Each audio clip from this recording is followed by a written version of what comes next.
All right, good morning. Welcome into the Out of Bounds Show, ESPN 105.9 The Zone. Brought to you by Cover Source Solutions, locally owned, Mississippi grown. HVAC and plumbing, CoverSourceSolutions.com. 2 locations, one in Brandon, one in Ridgeland. Cover Source Solutions, HVAC and plumbing. We're live in the Bank Plus studio. Tom Luginbill, national college football analyst with ESPN. I like to do this too. He won a national championship as a JUCO quarterback and started at QB at Eastern Kentucky and Georgia Tech. He joins us on the Farm Bureau Insurance guest line. Tom Luginbill, before I get into all the fun from Week 5, how cool was it to see your son be able to play college football at Eastern Kentucky, considering your schedule?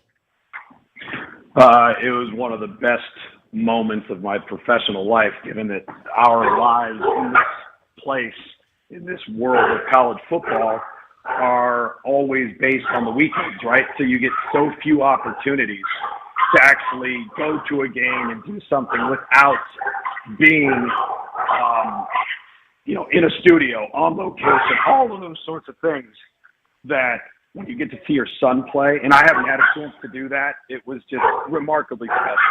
That's awesome. And it sounds like your dogs were fired up that you got to see your son play too. My dogs are very excited about it and are causing all kinds of havoc for me this morning on my radio hits, and they see anybody that goes outside and they lose their mind. All right. Let's go with losing their mind. Ole Miss is on the greatest run in the history of their program with Lane Kiffin, if you look at the last few years. And they did what they need to do against LSU on Saturday. They absolutely shut down LSU for the most part. LSU cannot run the football, and all Lane does is move the football with whoever is at quarterback. How impressed are you with Lane Kiffin at OC and Pete Golding at DC and what they were able to do to LSU on Saturday, Luke? Well, I think you got to start off giving Lane Kiffin and that coaching staff a tremendous amount of credit when it comes to evaluating the portal. There are, 3,000 kids in the portal at any given time. And so a kid comes across the portal and he's played at Ferris State. 99% of the programs are just going to swipe left and move on to something else. They're not even going to look at him. And for them to dive deep and to really examine the production level and what the kid did and what he accomplished, and then making the assessment, all right, could he make the jump from Division II to the FBS level? Could he legitimately be our number 2? You got to give that staff a ton of credit. And then you have to give the kid a ton of credit, because that guy's got ice water in his veins. And no moment is too big. And hey, listen, again, it goes to the fact that he's played. He's older. He's seen a lot of things. He's not a wide-eyed rookie. That counts for something. I don't care what level you're playing at. I agree. And so when I watch, and he brings something that Austin Simmons doesn't bring, and this is not a knock on Austin Simmons, sure, but he can get out of trouble. He can avoid negative plays. He forces the defense to account for his feet and for his legs, and that puts strain on people. And when you watch that game unfold, I think that 11-play drive late that really cemented the game for Ole Miss, and you look at how he handled that moment, a 4th down conversion. I was incredibly impressed with the poise of the entire football team. There's a few of them out there, Lane and Heupel and a few more. But you have to have the elite group, and Lane's in it as a play caller. Why, year in, year out, regardless of what they're doing and who they're playing in personnel, how does Lane draw up plays where guys are running wide open down the field, Tom Luginbill, as an ex-quarterback? Well, I think first and foremost, it starts with game planning. You sit there and you look at how they're going to play situations, how they're going to play certain personnel groups, how they're going to play certain down and distance, where are they aligning their players, and then trying to go to the drawing board and say, okay, to attack this, we got to do this, and to attack that, we've got to do that. And he does a remarkable job of not only going in with a really good plan, but maybe most importantly, adjusting within the game between him and Charlie Weiss Jr. And because remember, you've got the head coach on the sideline, but the coordinator has the bird's eye view. And that changes everything, because what you can't see from the sideline angle when you were flat-footed and you're looking at it from a linear perspective is it's very difficult to see how teams are aligning in terms of leverage. Are they inside alignment? Are they outside alignment? Where are the weaknesses? Well, Charlie Weiss Jr. can see that from up. Is critical when it comes to the next play or the next series of the plays, the next series in and of itself. I think that's important. I also believe, though, that, and you can go all the way back to Blake Sims, I would probably use as a good example of Alabama. Yeah. And you sit there and you look at the personnel, and you can say all you want about the scheme, you can say all you want about the approach. But if you really want to give Lane Kiffin credit, he knows how to maximize the personnel he has. He does a really good job of saying, okay, we need to accentuate this with this guy. We need to try to mask this with this guy. We got to try and make sure we put our players in the best possible position to be successful.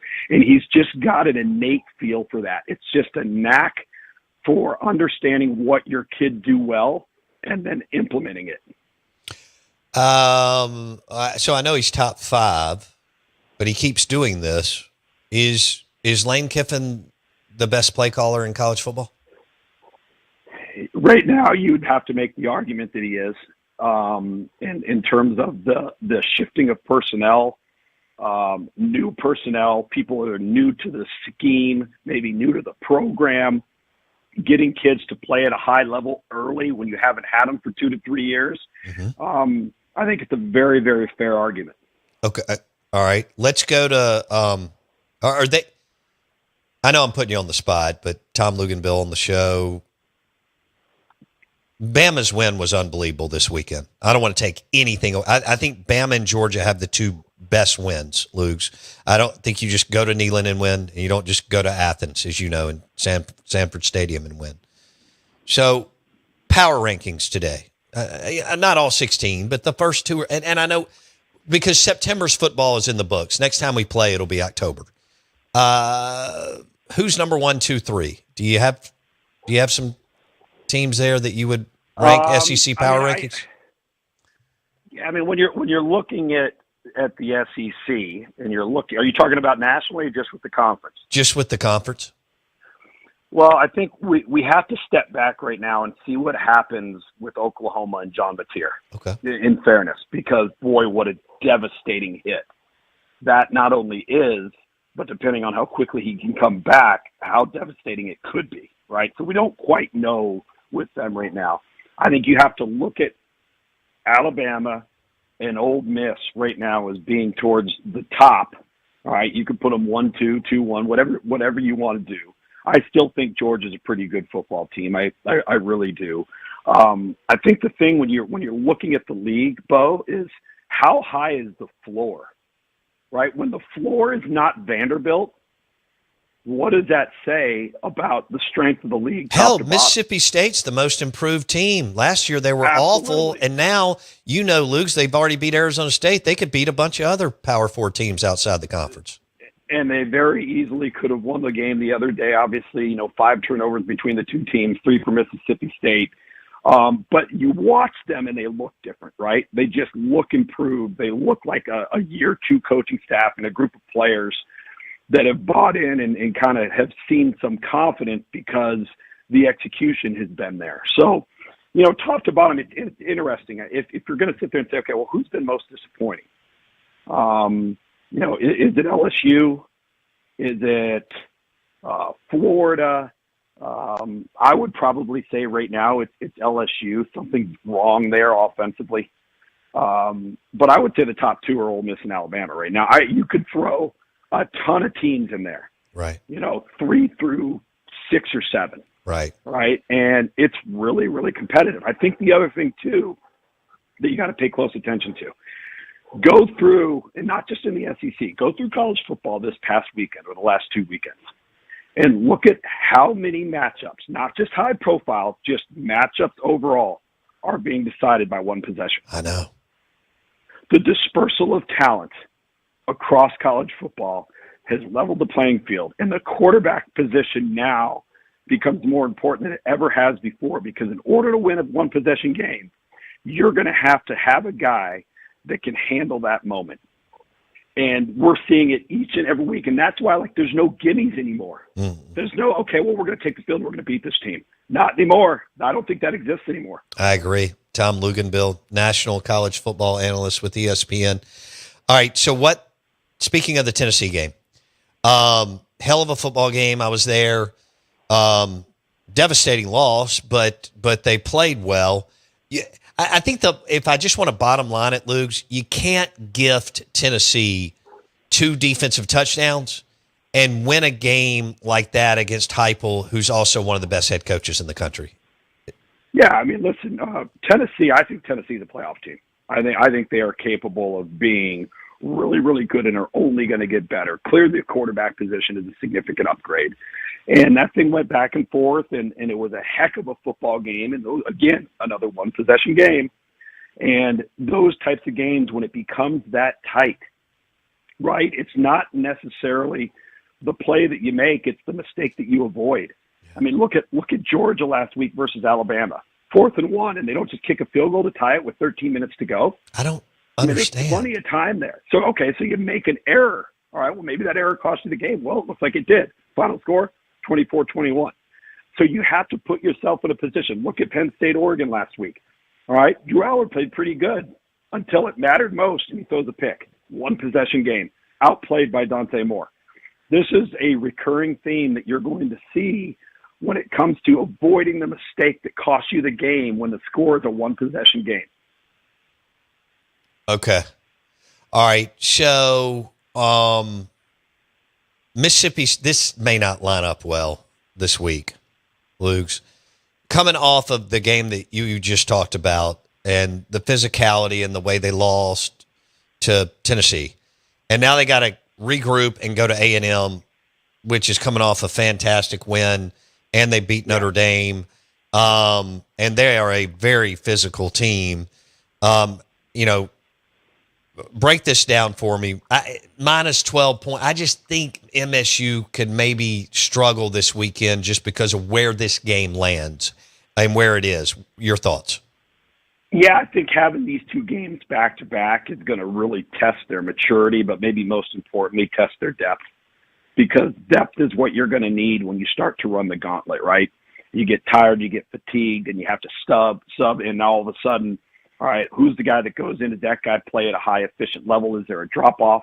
Do you make a mistake with a reserve guy that you had to play because you're having to rest guys and rotate things through?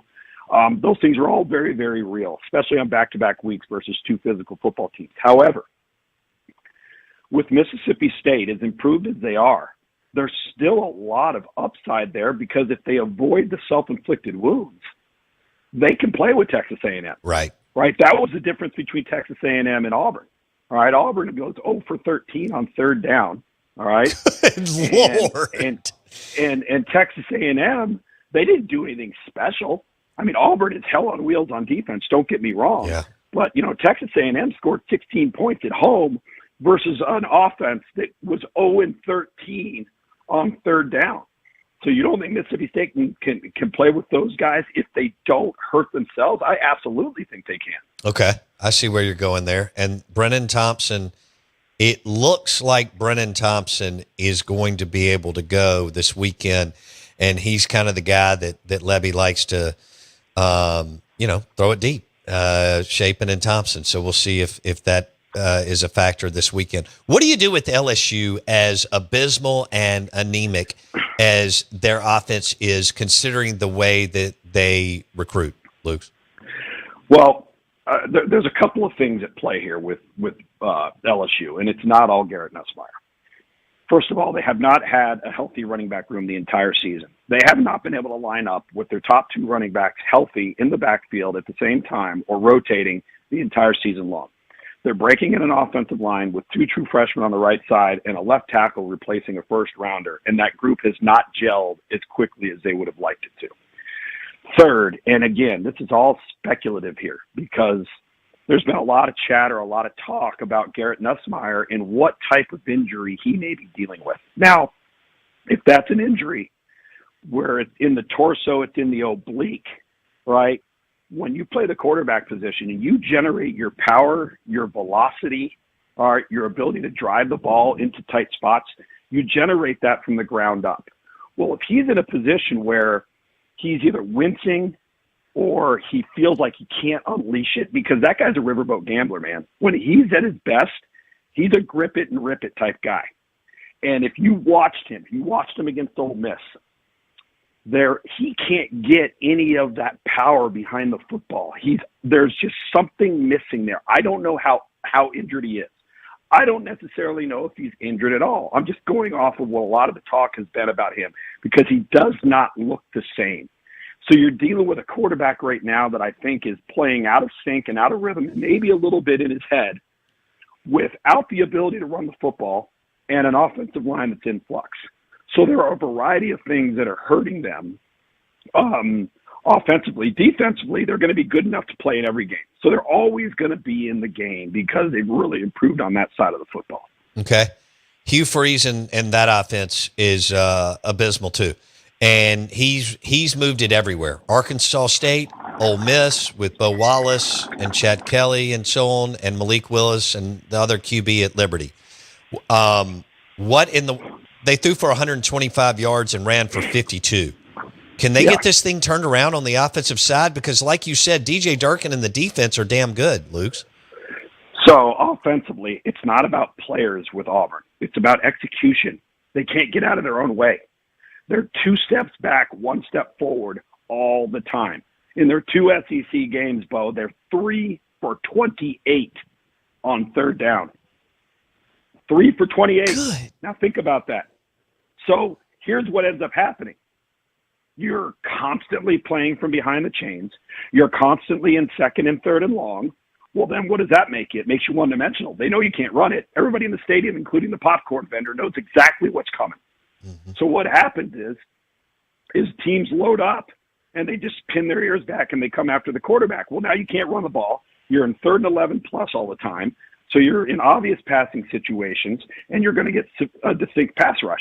Now, listen, Auburn's not playing well, but their biggest issue right now is penalties, and not just pre-snap penalties, live penalties. They'll have a pre-snap penalty and then be 1st and 15. Okay, well, let's just say they decide to run it, and they gain 4. Okay, well, now they're in 2nd and 11. They decide to throw it, incomplete pass. Well, now they're in 3rd and 11, and it's constant. So they're never in rhythm. They're never in sync as an offense. So for me, the penalty side of it is what is hurting Auburn more than anything else. That's not a talent thing. What that is, that's a mental toughness. That's a discipline thing.